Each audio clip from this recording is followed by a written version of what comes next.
Constitution must be understood in structural terms. We cannot credibly say never again while preserving a global system founded upon inequity, exclusion, and inherited hierarchies of power. The assurance that historical injustice will not be reproduced in new forms depends, in part, upon reforming the structures of global governance so that Africa assumes its rightful place in international decision-making, rule-making, and resource allocation. This includes reform of the United Nations Security Council in accordance with the Common African Position as reflected in the Sh0cked Consensus and the said declaration. It also includes meaningful reform of international financial institutions so that they better reflect the principles of equity and representation and respond more effectively to the development priorities of Africa and other communities historically subjected to injustice and exploitation. Assembly Decision 884 recognizes this broader horizon by positioning reparative justice as a strategic enabler of Africa's sovereignty, agency, and transformation, not merely as a commemorative exercise. The same imperative applies to Africa's continental initiative and global partnerships. The operationalization of the AU CARICOM Memorandum of Understanding on upscaling engagement with people of African descent, the second Africa CARICOM Summit, and its Addis Ababa Declaration on transcontinental partnership in pursuit of reparative justice, the outcomes of the 9th Pan-African Congress in Lomé, and the Algiers Declaration on the crimes of colonialism all demonstrate that Africa is building a coherent ecosystem of advocacy, expertise, diplomacy, and political mobilization. The Commission's engagement with UNESCO, the United Nations Permanent Forum on People of African Descent, and other multilateral processes has further amplified Africa's continental leadership. The anticipated hosting of the United Nations Permanent Forum on People of African Descent at the African Union headquarters in Addis Ababa for the first time will represent another historic milestone in strengthening the partnership between Africa and its global diaspora. Your Excellencies, the African Union comes to Accra with conviction, but also with preparation. It comes with Assembly Decisions 884, 903, and 942. It comes with continental mechanisms that have already been established and operationalized. It comes with emergent common positions, credible legal pathways, strategic partnerships, and a growing architecture of continental and transcontinental action. Above all, it comes with a clear understanding that reparative justice must address the trafficking and enslavement of Africans, colonialism, and apartheid, and that its purpose must not be limited to remembering history, but must extend to repairing its living and continuing consequences. UN Resolution 52250 provides us with a historic opening. Our responsibility now is to ensure that historic recognition is followed by equally historic action. This conference must therefore strengthen not only our language, but also our leverage. It must deepen not only our solidarity, but also our structures.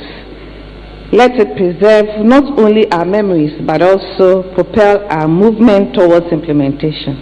We must move from declarations to delivery, from fragmented initiatives to coordinated action, and from acknowledgement of historical injustice to the creation of a more international order. Your Excellencies, Honorable Ministers, distinguished guests, if we act with unity, consistency, and strategic patience, we can transform a landmark resolution into a lasting progress. The history that wounded us must now become the foundation upon which we build justice, dignity, and renewal for our continent and the diaspora. I thank you for your kind attention.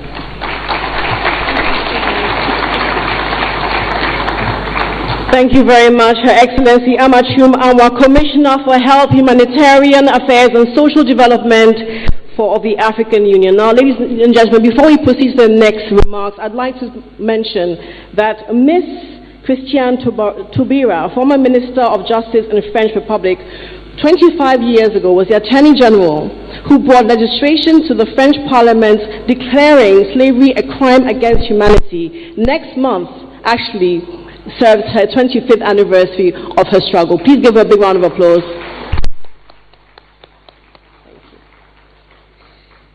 Ladies and gentlemen, please let's welcome Professor Sir Hilary Beckles, Chair of the CARICOM Reparations Commission. Next.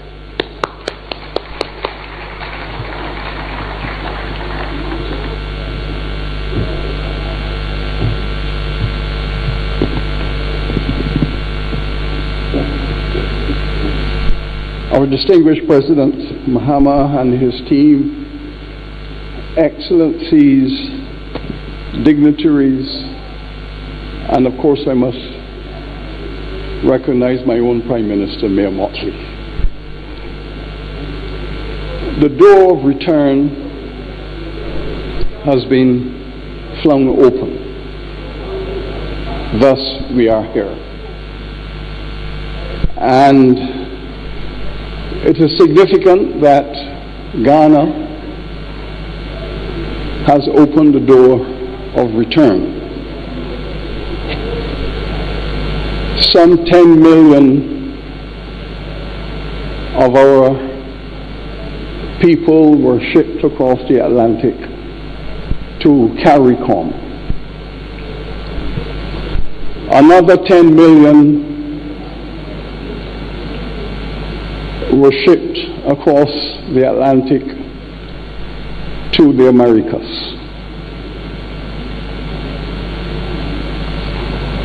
Returning through this door of return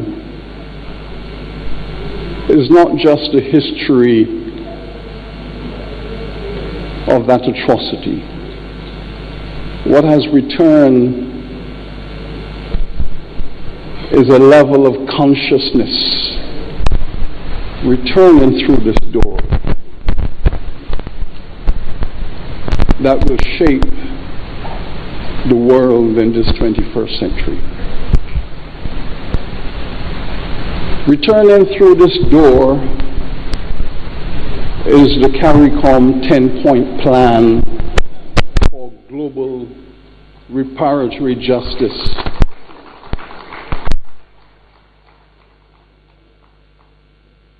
But we always understood that what was taken out of Africa across the Atlantic was not just labor, not just enchained, enslaved labor, but what went across the Atlantic were also ideas, philosophies, humanity, arts, culture, all of that went across the Atlantic. And returning the CARICOM 10-point plan for global Africa represents all of those cosmologies. The resolution which was passed at the United Nations was therefore the result of a revolution. A revolution. A global revolution in global African consciousness that produced that resolution. And again, it is fitting that we are here in Ghana to plan the next steps. In the island of Barbados, our Prime Minister is here. It was the first colony in the Americas where Africans became the majority, Barbados. It was also this Barbados colony that was a Ghanaian colony, because the majority of the people there were Ga, Fanti, Ashanti. Barbados was Little Ghana. And it's interesting that here in Little Ghana, in 1675, that first generation of Ghanaians organized an island-wide revolution to overthrow chattel slavery. That revolution was defeated on the 12th of June, 1675. Coffee was going to be installed as the Ashanti of Barbados. They failed, and 25 of them were burnt alive in Barbados. It was the first burning of Ghanaians and Africans and a ritual in the Americas. So here we have returned with a 10-point plan. The result of resistance, the result of resilience. We, the historians, we have done the research. 40% of all the ships that took the enslaved Africans across the Atlantic experienced a rebellion of one kind or another. So the resistance started here. It continued on the slave ships. It continued in the colonies. So we are returning here as survivors of that revolution. Now, this door of return is therefore a door of dignity and critically a door of destiny. When all the European powers pass acts of emancipation, when all of them pass acts of emancipation, they denied the enslaved people reparations. Our foreparents asked for it. They demanded it. They petitioned the parliaments of Europe asking, if you are giving reparations to the enslavers, why are we, the enslaved, not receiving reparations? They petitioned the British Parliament, the French Parliament, the Dutch Parliament, the Danish Parliament. All of the parliaments of Europe were petitioned by those who were emancipated. Where is our reparations? The response was, from the parliaments of Europe, you have received your freedom, that is your reparations. Now be silent. Be silent. Then 100 years later, in the Caribbean, we demanded sovereignty. And in our demand for sovereignty and nationhood and independence, again, we asked for reparations. How could we build nations without reparatory justice? And again, the Europeans told us, be silent. We are giving you sovereignty. Now be silent. And since you demanded it, you are now on your own. Again, we were denied justice. And here we are now with a resolution in the United Nations. And we are now at the beginning of a unique journey, because this is the first time that we're all now speaking from the same page. All African peoples all over the world are now speaking for the first time with one voice. And this is why this moment will yield the results that we have been asking for 200 years. Now we're here. Thank you.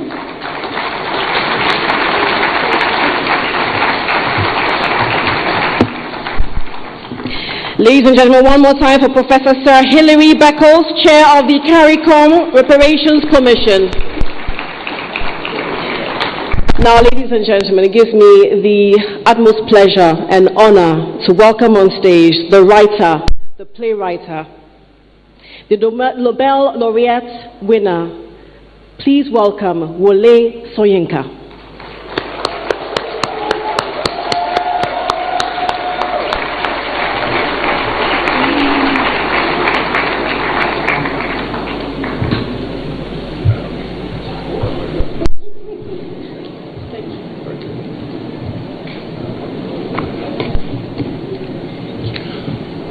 Greetings, Your Excellencies, Heads of States, Ministers, my comrades from all over the world. I wish to add to the welcome you received, my own personal welcome, a semi-Ghanaian, since I did stay in Ghana quite a number of years when I found myself on one of my political exiles. Ghana welcomed me, and I've never forgotten that. Mr. President, sir, I hope you realize that you placed both yourself and your citizens in potential quarantine. But you'll be in good company, because now I see before me a whole international community of the quarantined. Let me explain. Your historic resolution had hardly dried on the airwaves and social media and everything when I walked past the television station, and there was a ticker tape announcement by one of the former slaving nations, the many, which read, I will not mention the name, but I have no doubt the same sentiment was entertained by those who did not actually voice that decision, that policy. And it said, our country will have to consider very carefully from now on all those nationals whose governments supported or support the quest for reparatory justice. It was very strange. I thought a golden opportunity had been given to the slaving nations, to the outer world, and even to ourselves on this continent, to re-examine a divisive history, a divisive spate which went for centuries, which till today has left its mark on the relationships between the so-called developed nations, the colonizing imperial nations, and the victim nations, among whom we consider ourselves. But how do you actually define a quest for anything, voiced or unvoiced, especially when it relates to memory? We all live within a commemorative environment, negative and positive. We commemorate all the time. Of course, there are different kinds of commemoration, of commemoratives. You have the static ones. Take this nation, Ghana, for instance, which has, it has been remarked, probably the largest number of slaves, of slaving edifices, the forts, the castles, specially built to receive human commodity and transport them to alien lands. We live among them, both the citizens and the visitors. You can hardly walk a few miles without encountering some kind of commemorative to the negative experience of this continent in the form of forts. So these are the self-constitutive commemoratives, the forts. Then there are the recreative ones, such as, for instance, the performance which we witnessed this evening, such as the films like Amistad, like Django, the documentaries, the archives which have been refurbished, reinvigorated, augmented all the time. These are the creative aspects of commemoratives. Then you have, of course, and this is that sector which agitates me most, you have what I call the commemoratives of perpetual iniquity. I refer to the extant slave markets which still exist on this country, on this continent. I refer to the kidnapping of school children whom we send to these institutions of learning and who end up being kidnapped because there are ready markets for them. Oh, never mind what motivations are being cited, like religious self-assertion. No. Ultimately, these victims, these kidnapped victims, are being sent through special channels to the slave markets of this continent. If you make inquiries from Nigeria, where I come from the Department of the Diaspora, you learn of even rescue chartered planes, which have managed to retrieve nationals from the slave markets and brought back to Nigeria. They arrive, unlike emotional returnees, the first action is a symbolic act of kneeling and kissing the ground from which they had been taken. But the most pernicious of these iniquities are the children, the youths, who till today are being kidnapped and sent to the slave markets to be shared by their kidnappers. When I addressed the United Nations last year, I made a point of telling my audience that the slave trade is not over, but it is indeed very active. Even as I speak now, we have children, youths, school children who are being held in forest fastnesses destined for the slave markets.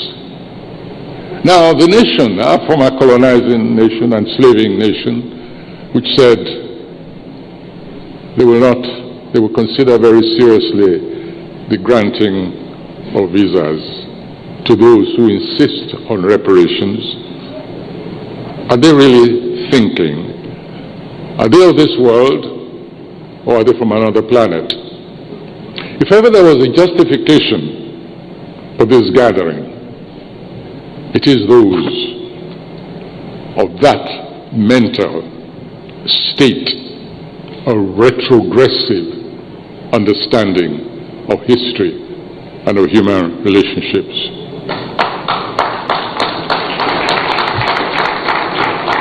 And so I welcome all of you on behalf of the President to the new community of visa quarantines. We shall proceed with our mission. As I stated at the very beginning, there are different kinds of commemoratives, but the one which I think we are looking for, at least a critical aspect of the next step forward, ought to be a dynamic one. We have some moving truly emotional commemoratives, such as the one in Nantes, for instance, in France. One of the most moving commemoratives I've ever seen to the slave trade. You have other commemoratives, not so ennobling. You have commemoratives also in the negative mode, such as droves of migrants from Africa drowning in the Mediterranean simply because they're looking for a different economic kind of liberation. But there are consequences also of the inorganic development that took place on the African continent. And the responsibility for this, let me stress, is not just the outer world. It's also certain forms of leadership that we have on this continent who continue to regard their own citizens as just slaves, to be treated just to be treated. These are all consequences of a certain mental warp that has taken place in us, and not only on this continent, but in some place in the diaspora as a result